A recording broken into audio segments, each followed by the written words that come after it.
Hace ya un rato hice un video donde nos adentramos al oscuro mundo de eso que llaman la mafia italiana. Primero hablando de un desquiciado personaje de la Cosa Nostra americana y luego dando la vuelta al mundo para llegar a los tétricos actos de la siciliana Cosa Nostra. Dejo el link en la descripción y hoy continuamos con la segunda parte. Así que sin más cháchara, empecemos.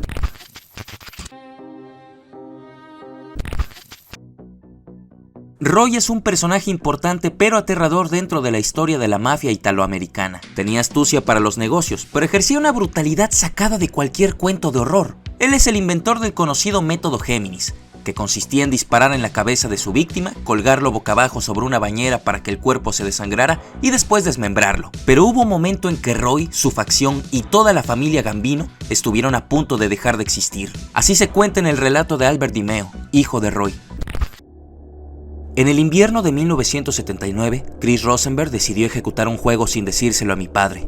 Tenía acceso a información sobre una gran cantidad de dinero que dos mensajeros de drogas cubanos traían de Florida a Nueva York. Y se suponía que Chris negociaría el trato. En cambio, vio dinero fácil, por lo que mató a los mensajeros y robó el dinero. Peor aún, usó el nombre de mi padre al tratar con los cubanos. Lo conocían como Chris Di Meo. No les costó mucho a los cubanos rastrear el nombre hasta Nueva York, y desde allí hasta mi padre. Tampoco tardó mucho en llegar a Paul Castellano la noticia de que la tripulación de Di Meo había asesinado a uno de los miembros de la mafia cubana, poniendo en peligro a toda la familia criminal Gambino en el proceso. Casi al mismo tiempo que Castellano, mi padre se enteró de lo sucedido por Nino Galli, que estaba en libertad bajo fianza. Por primera vez, vi a mi padre fuera de control. Una noche llegó tarde a casa, blanco de rabia, y se encerró en su estudio. Cuando le pregunté qué pasaba, solo dijo que Chris había hecho algo colosalmente estúpido, poniendo en peligro toda la operación de papá en el proceso. Lo que no me dijo esa noche fue que el error de Chris había puesto a mi padre en peligro inminentemente de ser golpeado desde dentro. Sin embargo, lo peor fue lo que significó para nuestra familia. A diferencia de la mafia italiana, los cubanos no respetan los límites familiares.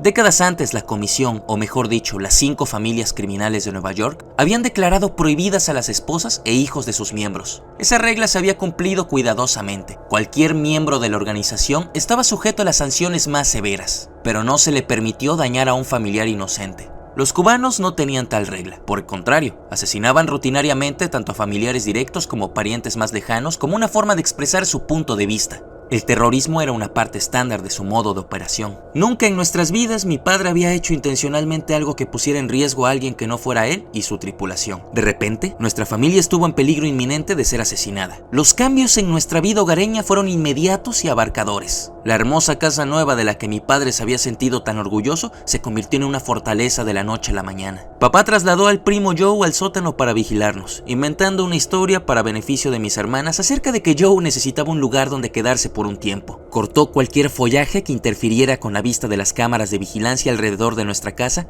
y colocó focos en todas las partes de afuera, manteniéndolo brillante como al mediodía a las 24 horas. Cuando no pudo ver la parada donde Lisa y yo esperábamos el autobús escolar frente a la casa de nuestro vecino, le ofreció varios miles de dólares si cortaba el árbol que bloqueaba la vista de la cámara, pero el vecino dijo que no. Incluso se ofreció a que un equipo saliera y moviera el árbol. Cuando el vecino seguía negándose, un camión de basura se estrelló accidentalmente contra el árbol, derribándolo. Quería que nos viéramos en circuito cerrado de televisión cada vez que salíamos de la casa. Papá le dijo a mi madre lo menos posible, y no dijo nada a mis hermanas, pero por primera vez rompió una de las reglas cardinales de su vida. Me llevó al peligro.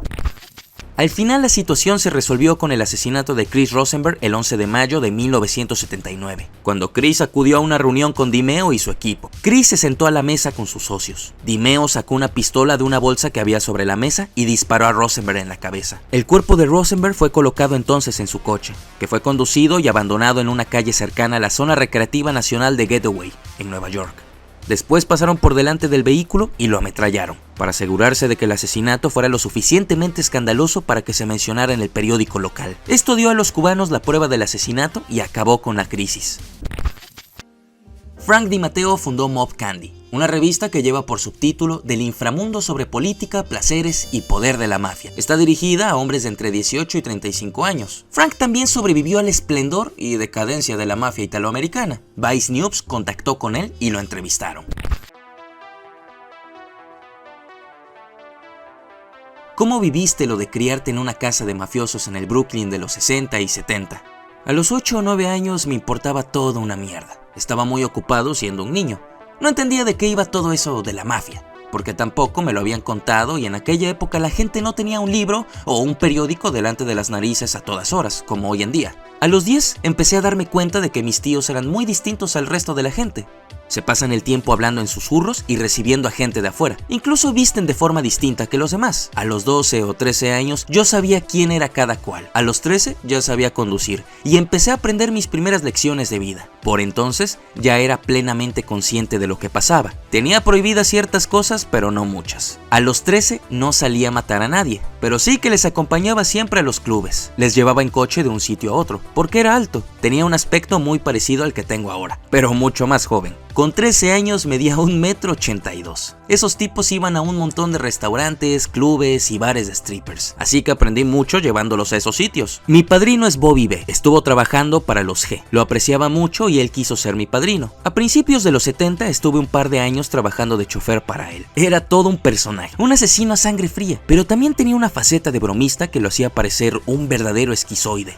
El tipo era divertido si le pillabas el rollo, pero si no lo conocías, no había forma de entenderlo. Esta gente está hecha de una pasta especial. ¿Era como un trabajo normal? ¿Fichabas para entrar y salir? ¿Sabías qué tenías que hacer cada día? Nadie venía y te decía, Frankie, muchacho, te voy a contar paso a paso lo que vamos a hacer hoy. No hace falta que vayas contándole a todo mundo lo que vas a hacer en todo momento. La gente que pide mucha información me da miedo, porque no estábamos ahí para eso. Se suponía que yo no tenía que saber una mierda de nada. Si no me incumbía, tampoco tenía que saber nada. La gente me contaba todo tipo de historias y yo les decía, pero ¿cómo sabes todo eso, joder? No tendrías que saberlo. ¿Cómo era la vida en la mafia de aquella época? Todo el mundo estaba ocupado con sus cosas. ¿Quién está robando? ¿Quién se dispone a comer? Ese tipo de cosas. Estábamos a principios de los 70. La economía estaba estancada. No estábamos montados en el dólar. Cada día pasaba algo o había algún intento de extorsión. Vendíamos cigarrillos para ganar un poco de dinero. Y todos tenían su personalidad. Estaba el cascarrabias, el gracioso, el borracho, el fumeta. También había puertorriqueños, sirios, un judío. Era como un circo. ¿Cómo era Crazy Joe Gallo? Joey se fue cuando yo tenía 5 o 6 años. Lo metieron en la trena y salió cuando yo tenía 16 o 17 años. Así que lo vi durante un año más o menos, de 1971 a 1972. Joey era Joey. El tipo daba miedo. Le brillaban los ojos y siempre sonreía. Más te valía no bromear con él, pero por otro lado sabías que si estabas de su parte no tenías nada que temer.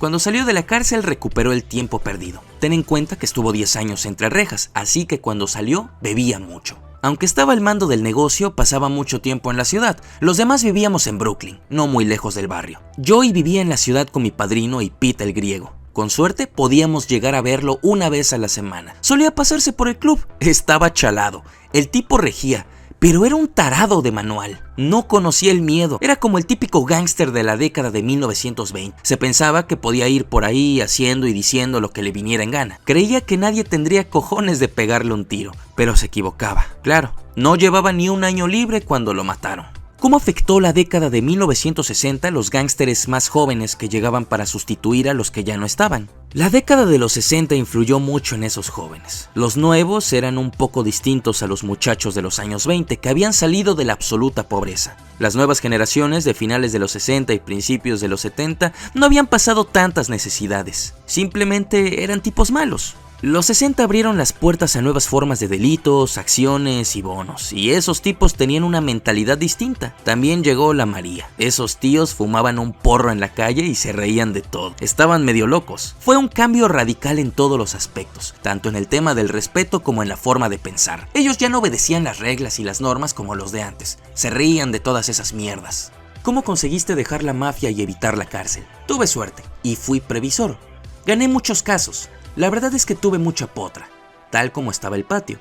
El jefe se volvió loco, así que no había nadie que viniera a decirte no puedes dejar la mafia. La gente se fue yendo. Salimos por la puerta como si no hubiera nadie vigilándola, como si no tuviera el cerrojo echado. Ni siquiera nos llamó nadie. Tuvimos mucha suerte. ¿Qué opinas de la mafia moderna? Que no tienen ni idea de lo que están haciendo. Son jóvenes y tienen a gente que no tiene ni puta idea de nada. Por eso muere tanta gente y hay muchos entre rejas. Hay muchas ratas y nadie enseña a los nuevos. Todo lo que saben lo han aprendido de un libro y luego van por ahí diciendo omerta. ¿Sabes? A la mitad de los tíos que manejan el cotarro ya no les puedes llamar por su apodo. Tienen tanto miedo que ni siquiera se besan en público. Tienen miedo de todo. Ahora es un puto cachondeo. No hay respeto por nada y las bandas se ríen unas de otras, los albaneses se ríen de los rusos y viceversa. ¿Entiendes? Ya no hay respeto. Luego hay como 200 ratas campando a sus anchas y ni una muerta.